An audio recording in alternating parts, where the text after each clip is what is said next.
बिस्मिल्लाहिर्रहमानिर्रहीम। आज 11 सितंबर 2022 मैं गवर्नर सिंध साहब के साथ अपनी काबीना के मेंबरान के साथ कायद आज़म मोहम्मद अली जिन्ना को उनकी 74वीं तारीख़ वफ़ात के दिन ख़राज अक़ीदत पेश करने आए हैं और ये दुआ करने आए हैं कि जिस विज़न के साथ कायद आज़म मोहम्मद अली जिन्ना ने पाकिस्तान बनाया था, यानी यूनिटी, फेथ एंड डिसिप्लिन, ये हम कायम रखें, मुत्तहिद रहें, आपस में डिसिप्लिन रखें, अपने ईमान पे मुस्तहकम रहें। और ये जैसे गवर्नर साहब ने बताया कि एक शदीद मुश्किल वक्त है। कल अक़वाम मुत्तहिदा के सेक्रेटरी जनरल भी तशरीफ़ लाए थे और उन्होंने ये कहा कि उन्होंने इससे बड़ी कुदरती आजमाइश, इससे बड़ी लफ्ज़ उनका था क्लाइमेट कार्नेज, यानी जो मौसमियाती तब्दीली की वजह से तबाहकारी हुई है वो नहीं देखी। और उन्होंने ये भी कहा, और जिसको हम दोहराते हैं और हम भी कहते हैं कि ये इसमें इस इलाके के, इस रीजन के लोगों का कसूर नहीं है, ये मौसमियाती तब्दीली आई है इन्वायरमेंट या नेचर से लड़ने की वजह से। और नेचर से अगर आप लड़ेंगे तो कुदरत फाइट बैक करेगी। और उस वक्त उसकी जद में इस वक्त पाकिस्तान आया हुआ है, ख़ास तौर पे सूबा सिंध आया हुआ है, लेकिन कल कोई और मुल्क हो सकता है। तो इसलिए पूरी दुनिया ने मिलके इस क्लाइमेट चेंज, इस मौसमियाती तब्दीली की असरात का मुकाबला करना है। आज के दिन पे हम जहाँ पे ख़ुद एक पाकिस्तान, बल्कि मेरा ख़्याल है जब से ये ख़ित्ता बना है मुझे कोई ऐसे शवाहिद नहीं मिले हैं कि इससे ज़्यादा बड़ी तबाहकारी कभी हुई हो, उसमें बैठे हैं। लेकिन इसके साथ साथ हमें अपने कश्मीरी भाइयों को भी नहीं भूलना चाहिए जो कि हिंदुस्तान के जुल्म और बर्बरियत का सामना कर रहे हैं। हमारी दुआएं उनके भी साथ हैं। आज के दिन यही दुआ है कि अल्लाह ताला रहम करें। अल्लाह ताला ने जो आजमाइश हमारे ऊपर डाली है, हम सब मिल के मुत्तहद हो के उस आजमाइश पे पूरे उतरें और जल्द से जल्द सूबा सिंध, पूरे पाकिस्तान में नॉर्मसी ले आएँ। आपका शुक्रिया। सीएम साहब, सर ये फरमा दीजिएगा कि अभी आपने खुद ही फरमाया कि अक़वाम मुत्तहिदा के जनरल सेक्रेटरी ज़ाहिर है पाकिस्तान के दौरे पे, कल आप वहाँ मौजूद थे। दुनिया को, हम अक़वाम आलम को जो है किस हद तक हम इस पे कायल कर सके, ये तो उनका अल्फाज थे, क्योंकि जो इमदादी अशिया है उसका तो सिलसिला जारी है। दूसरा ये कि इससे हमने क्या सीखा सर आगे। ये तो एक मारकतुल आरा किस्म की जो है कुदरती आफत थी, लेकिन इस तजर्बे से क्या सीखा और आगे क्या मैकेनिज़्म जो है वो आप लोग जो है वज़ा करने जा रहे हैं, इस हवाले से थोड़ा। देखिए, सबसे पहले तो चेयरमैन बिलावल भुट्टो ज़रदारी साहब ने 15 दिन हो गए मेरे ख्याल, एग्जैक्ट तारीख मुझे याद नहीं है, इस्लामाबाद में और जिनीवा में मिल के एक फ़्लैश अपील की थी जिससे $160 मिलियन के लिए। और इस वक्त जब अक़वाम मुत्तहिदा के सेक्रेटरी जनरल आए थे, उन्होंने वो तबाहकारियाँ देखी हैं।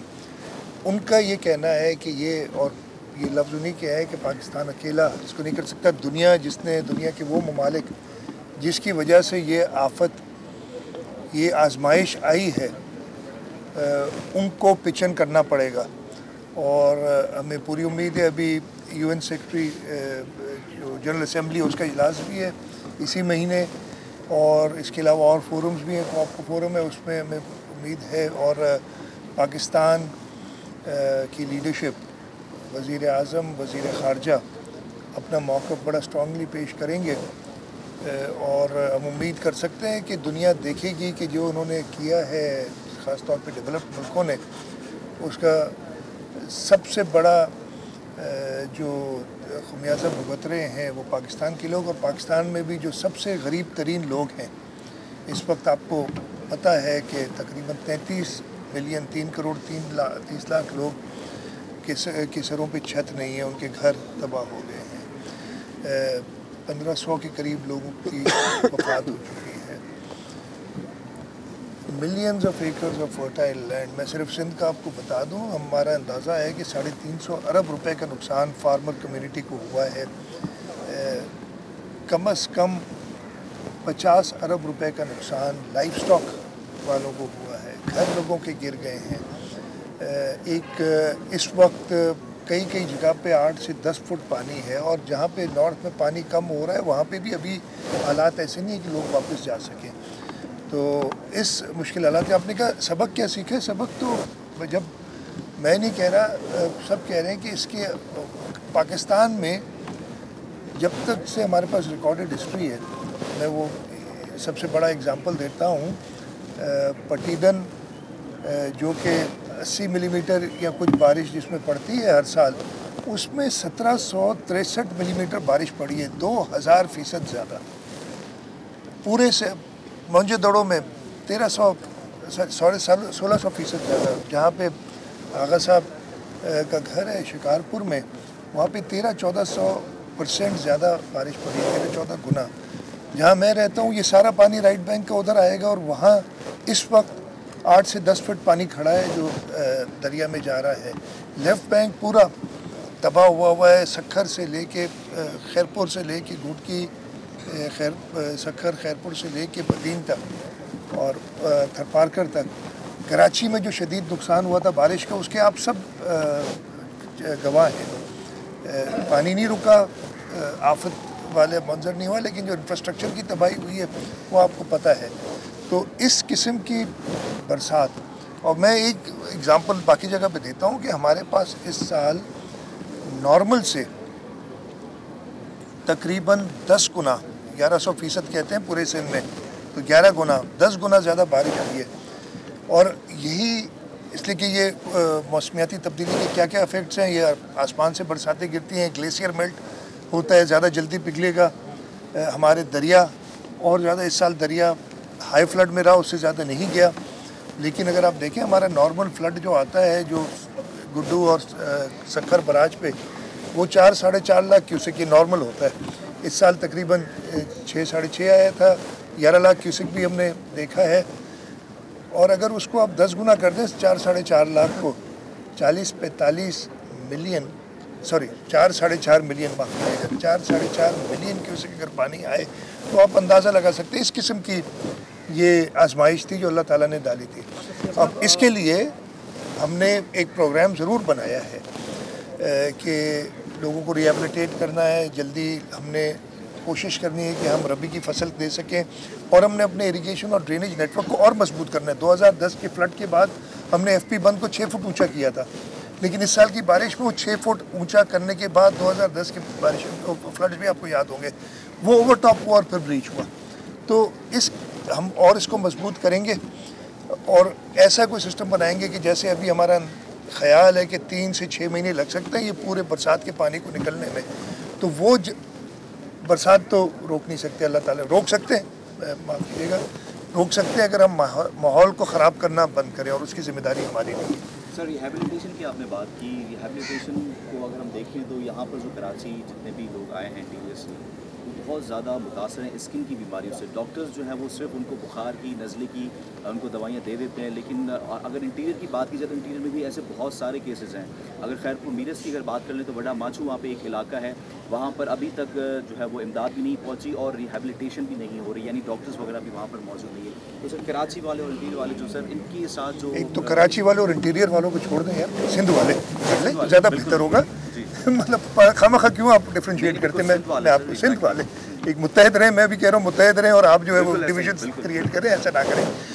देखें, मैंने बताया आपको, हमारा अंदाज़ा है कि तकरीबन 1.25 करोड़ के करीब लोग सिंध में डिस्प्लेस्ड हैं, जिनमें बड़ी तादाद ख़वातीन और बच्चों की है। हमने इस वक्त तक हमारे अपने पास तकरीबन 86,000 टेंट्स थे, और 15 अगस्त तक हमारे पास 60,000 के करीब टेंट्स बचे हुए थे।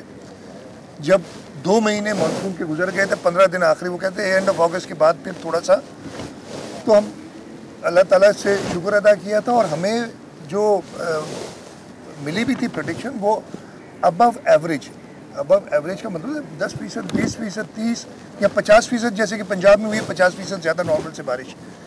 ये 1100% बारिश और हुई है वो 15 अगस्त, 16 अगस्त और 22-23 में जो 7-8 दिन बहुत तेज़ बारिश हुई है। कराची में उससे पहले हुई थी जुलाई के महीने में।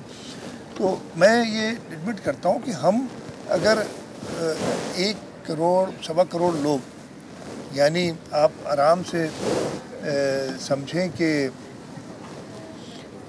2 ملین گھرانے کے قریب، اور ہم ٹینٹ 86,000 ہمارے پاس اس وقت تک، ہم تقریباً ہم نے ٹینٹس دیے ہیں، سندھ حکومت نے NDMA نے دیے ہیں، مسلح افواج نے اپنی طرف سے امداد دی ہے، فورن کنٹری سے امداد ہے، یہ سب ملا کے 2 لاکھ ٹینٹ پہ بھی نہیں پہنچے ہیں اس وقت. اور یہ ہمارے لیے اس لیے کہ پہلے تو وہ برسات پڑ رہی تھی، اور اب یہ جو گرمی آپ ادھر دیکھ رہے ہیں، کل میں لڑکانہ میں تھا، اس سے کئی گنا زیادہ گرمی ادھر ہے. بہت ایک بڑا انسانی المیہ ہے جو اس وقت ہوا ہے. دواؤں کی آپ نے بات کی، ہمارے جتنے سٹاکس تھے، جو بجٹ تھا ہم نے سارا ریلیز کیا اور ایڈیشنل کر رہے ہیں جو اویلیبل ہے. میری جو کل اقوام متحدہ کے سیکرٹری جنرل سے درخواست تھی، ہم نے کہا تھا ہمیں پیسے نہیں چاہیے ابھی، ہم چیزیں چاہیے، ہمیں ٹینٹ دیں اور ہمیں دوائیاں دیں، اس لیے کہ یہ دونوں چیزیں ہمیں باہر سے منگانی پڑ رہی ہیں. اور ماسکیٹو نیٹس تیسرا میں نے ان سے میں ختم کر لوں بیٹا، میں ختم کر لوں بیٹا، ختم کر لوں. تو یہ ہم نے ان سے مانگا تھا. تو آپ کی بات بالکل درست ہے، بہت شدید تکلیف میں اس وقت لوگ ہیں، اور اس تکلیف سے جس تکلیف میں پاکستان پیپلز پارٹی کی لیڈرشپ اور حکومت سندھ ہے، میں یہ نہیں کہتا کہ آپ اندازہ لگا سکتے ہیں، لیکن میں صرف آپ کو بتا سکتا ہوں اس کا. کوشش کر رہے ہیں کہ ان کی، میں نے پرسوں بھی ایک میٹنگ میں کہا تھا کہ جو کراچی میں لوگ آئے ہیں 18,000 اس دن مجھے بتایا تھے تقریباً ہیں، ان سب کا ریکارڈ موجود ہے. کچھ عجیب و غریب قسم کی آئی تھیں، میرے خیال ہے کم عقلی میں، ناسمجھی میں کچھ اسٹیٹمنٹس، وہ بھی بڑی غلط تھیں اس معاملے میں. تو انشاءاللہ تعالی ہم اپنی کوشش جاری رکھیں گے، اور جب تک ان سیلاب زدگان کو کسی حد تک کمفرٹیبل نہیں کر لیتے، ہم چین سے نہیں بیٹھیں گے. 3 سے 4 ماہ میں آپ پیچھے سوال کو لگا دیا جاتا ہے اور پھر 24 گھنٹوں کے دوران یار یہ چھوڑیں، یہ ایڈمنسٹریٹو ایشوز ہیں، یہ ایڈمنسٹریٹو ایشوز ہیں. اگر آپ اس میں اس وقت پڑھیں گے، اگر آپ سیلاب کے لیے سوال کرتے نا، میرے میں معافی کے ساتھ عزت بڑھتی، اس کو ہٹا دیا، اس کو لگا دیا، یہ روز. سی ایم صاحب ایک سوال آخری کل سوال ایک سوال میرے لے لیں اس سے متعلق ہے. جہاں ہم کھڑے ہوئے ہیں، بجلی جو فراہم کر رہا ہے شہر کو، وہ اتنا بے لگام ہو چکا ہے کہ یہاں پہ بھی لوڈ شیڈنگ جاری ہے، اور خصوصاً رات کے ٹائم میں. سر اس پہ آپ کیا نوٹس لیں گے؟ دیکھیے میں آپ کو بتا رہا ہوں، فیڈرل گورنمنٹ سے کل رات بھی میری تقریباً 12-1 بجے تک بات ہوتی رہی ہے. پاور ڈویژن کو ہم نے کہا ہے، اور میں نے پرائم منسٹر صاحب تک بھی یہ پیغام پہنچایا ہے، کراچی کی لوڈ شیڈنگ ہو، کہہ رہے ہیں شدید لوگ تکلیف میں ہیں، یا ہسکو اور سیپکو کی کارکردگی ہو، اس سے ہم مطمئن نہیں ہیں. سیلاب آیا ہوا ہے، سب کو پتہ ہے. اگر کوئی گرڈ سٹیشن پانی میں جاتا ہے، وہ جی پہلا کال ڈسٹرکٹ ڈپٹی کمشنر کہتے ہیں جی ہمیں بچاؤ. اور میں نے کل ان کو یہ کہا، آپ اتنے بڑی بڑی آرگنائزیشنز ہیں، آپ کے اپنے انجینئرز ہیں، آپ کے اپنے ریسورسز ہیں، ہم لوگوں کے بچانے میں ہلکان ہیں. ہم اس وقت بھی آپ کی انسٹالیشنز ہم بچائیں، یہ مناسب نہیں ہے، اور آپ کو اپنی محنت کرنی پڑے گی. تو چاہے وہ کہ الیکٹرک ہو، چاہے ہسکو ہو، چاہے سیپکو، ان کو خاص طور پہ اس کراچی کے اندر جو گرمی اس وقت چل رہی ہے، آپ دیکھ رہے ہیں اس موسم میں لوگوں کو تکلیف میں ڈالنا. یہاں سیلاب زدگان، جہاں پہ سیلاب آیا ہوا، وہاں پہ لوگ اپنے دیہات سے نکل کے چھوٹے شہر جو ہیں، جو تھوڑی سی اونچائی پہ ہیں، اس میں آ کے بیٹھے ہوئے ہیں. ان کو بجلی نہ دینا. صاحب میں صرف میں نے دونوں باتیں کی. 3 گھنٹے کے لیے اس کو مستثنا کیوں قرار دیا جا رہا؟ میں بات کر رات لوں کو گا، جو کی جا رہی ہے، میں بات کر لوں گا، پہلے تھریٹ ہو چکے ہیں، میں بات کر لوں گا. بالکل یہ سیلاب آیا، ساری فصلیں تباہ ہوئی، جو یہاں پہ بحران آنے والا ہے، کنک ہو گئی، چاول ہو گیا، ٹماٹر، آلو، یہ جو بھی یہ ویجیٹیبل چیز ہے، سر اس کے بارے میں حکومت کی کیا پلان ہے؟ دیکھیے سب سے پہلے تو گندم کے لیے، اس لیے ہمارا فوڈ سٹیپل کراپ ہے، ہماری پوری کوشش ہے. اس وقت سپٹمبر کا مہینہ ہے، اکتوبر میں گندم کی بوائی شروع ہو جاتی ہے، لیکن لیٹ ورائٹیز بھی آتی ہیں جو نومبر دسمبر تک بھی کچھ لوگ گندم لگاتے ہیں.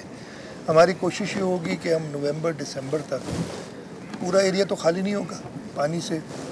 ایک ٹارگٹ رکھا ہے حکومت سندھ نے اپنے ذہن میں کہ 75% ایریا کو ہم ایویکویٹ کریں گے جو جہاں گندم لگتی ہے اور وہاں گندم لگے. تو ایک کوشش یہ ہے. دوسرا ہم نے فیڈرل گورنمنٹ سے کہا ہے، میں نے اقوام متحدہ کے سیکرٹری جنرل سے بھی کہا ہے کہ ہمیں ایک فارمرز پیکج بنانا پڑے گا. मैंने बताया आपको ना 350 अरब रुपए का एस्टिमेट है हमारा फार्मिंग कम्युनिटी ने लॉस जिसका हुआ है। आप मुझसे बेहतर वाकिफ़ हैं कि हमारे मुल्क के फार्मर्स के पास कोई सेविंग नहीं होती है, वो क्रेडिट पे अपने इनपुट्स लेते हैं, सीड, फर्टिलाइज़र, जो टिलिंग की कॉस्ट होती है, और जब फसल उनकी तैयार होती है तो वो वापस करते हैं पैसा। इस वक्त उनके पास पहला कर्ज चढ़ा हुआ है, तो हमने उनको फैसिलिटेट करना है। हमने उनको जो रॉ इनपुट्स हैं वो प्रोवाइड करके देनी है सस्ते रेटों पर या क्रेडिट पे, या जितना अफोर्ड कर सके मुफ्त में। मैं ख़त्म कर लूँगा, मैं बीच में बोलूँ। और इंशाल्लाह ताला ये पैकेज हम, उसके साथ साथ हमने इरिगेशन नेटवर्क जो तबाह हो गया है उसको एटलीस्ट वेंटिलेटर पे डालना है, ताकि जो गंदम की फसल है वो हम बो सकें। तो ये सारी चीज़ें कंसिडरेशन में, बहुत बड़ी पॉलिसी की बात कर लूँगा। जो लॉसेस हमारे हुए इस फसल के, आपने बताया, हमें खाने पीने की अशिया, टमाटर, प्याज, इन सब का बहुत बड़ा नुकसान हुआ है। हमारा जो एक मेन एक्सपोर्ट है टेक्सटाइल, उसका बड़ा, सिंध के अंदर तकरीबन 1.25 से 1.5 मिलियन एकड़ से करीब कॉटन होती है, कम्प्लीटली ख़त्म हो गई है। आखिरी यार सवाल कर लें मैं। अच्छा, 3 से 4 माह में इतना पानी आता है कि मुल्क में तबाही करके चला जाता है। क्या समझते हैं कि अब नए डैम्स की कितनी अशद ज़रूरत है? मैं अगर कराची में, आप पटीदन में, जैकोबाद में डैम बना सकते हैं तो मैं हाजिर हूँ। नहीं बन सकता मेरे भाई, फ्लैट लैंड है ना, ये समझे बात को। और जो 1100 मिलीमीटर सिंध के अंदर बारिश होती है, उसमें वो नॉर्थ वाला डैम का पानी आप कैसे ले जाएंगे, ये भी मुझे समझा दें। तीसरी बात कि ये जो बारिश अभी हुई है, ग्लेशियर मेल्ट की हम बात करें, मैं कई बार कह चुका हूँ, उससे एक डैम नहीं, अगर आपको एक कैरी ओवर डैम बहुत बड़ी क्वांटिटी का बनाना पड़ेगा, जिसके लिए बात होती है वो कचरा का मकाम है या कोई है। ये जो कन्वेंशनल डैम्स है ना, कि खरीफ में पानी स्टोर किया और रबी में रिलीज़ किया, उसकी हमारे पास स्पेस नहीं है। बोल किसी के भी दबाव में आकर अपने फैमिली मेंबर्स को अलहदा नहीं करेगा। बोल हमेशा आवाम की आवाज बनता रहेगा और आवाम के मसाइल दिखाता रहेगा। बोल की आवाम से खुसूसी दुआओं और साथ देने की अपील। सबसे ज्यादा व्यूज, सबसे ज्यादा रील्स और सबसे ज्यादा रेटिंग के साथ बोल अब भी नंबर 1 पोजीशन पर बरकरार। सब्सक्राइब करें और बेल दबाएं ताकि कोई खबर रह न जाए।